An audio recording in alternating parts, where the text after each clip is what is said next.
എന്തൊക്കെയായിരുന്നു മലപ്പുറം കത്തി അമ്പും വില്ലും എന്ന് വേണ്ട.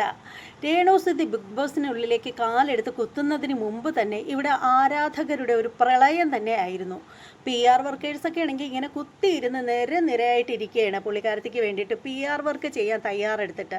ഇപ്പോഴങ്ങനെ ഇരിക്കുന്ന ആ ഒരു PR വർക്കേഴ്സിനെ പോലും നാണം കെടുത്തിക്കൊണ്ടാണ് പുള്ളിക്കാരത്തിയുടെ ഒരു പോക്ക്. അതായത് നമ്മൾ ലൈവ് കാണുന്ന സമയത്ത് രേണുസുതി അവിടെ ഉണ്ടോ ഇല്ലയോ എന്ന് പോലും അറിയാൻ വയ്യാത്ത ഒരവസ്ഥയാണ്. നമ്മളിങ്ങനെ നോക്കിക്കൊണ്ടിരിക്കും പുള്ളിക്കാരത്തിയെ ഒരു നോക്ക് കാണാനായിട്ട്, പക്ഷെ കാണാനില്ല. പണ്ട് കാലത്തൊക്കെ മഴ വരുന്നതിന് മുമ്പ് മഴവില്ല് കാണുമായിരുന്നു. അതേ അവസ്ഥയാണ് ഇപ്പോൾ പുള്ളിക്കാരത്തി ഒന്ന് നോക്കാനായിട്ട്. അവിടെ എവിടെയെങ്കിലും ഒരു അടി നടക്കുകയാണെങ്കിൽ അതിൻ്റെ ഇടയിലെങ്കിലും പുള്ളിക്കാരത്തിയെ കാണാനുണ്ടോ എന്നൊന്ന് നോക്കാറുണ്ട്, പക്ഷേ അപ്പോഴൊന്നും കാണാനില്ല. ചില പ്രത്യേക സാഹചര്യങ്ങളിൽ ഫുഡ് കഴിക്കുന്നിടത്ത് ഒരു മിന്നായം പോലെ ഇങ്ങനെ പോകുന്നത് കാണാം, അല്ലാണ്ട് പുള്ളിക്കാരത്തിയുടെ പൊടി പോലും ഇല്ല കാണാനായിട്ട്. ശരിക്കും PR വർക്കേഴ്സാണ് ഇതിൽ പെട്ടുപോയിരിക്കുന്നത്. കാരണം ഈ പുള്ളിക്കാരത്തി എന്തെങ്കിലും ഒരു കണ്ടൻറ്റ് കൊടുത്താലല്ലേ അവർക്ക് അതിൽ പിടിച്ച് ചൂടാക്കി എടുക്കാൻ പറ്റുള്ളൂ. ഇതിപ്പോൾ PR വർക്കേഴ്സിന് ഈ പുള്ളിക്കാരത്തിയെ കുറിച്ചിട്ട് പറയാനൊന്നുമില്ല.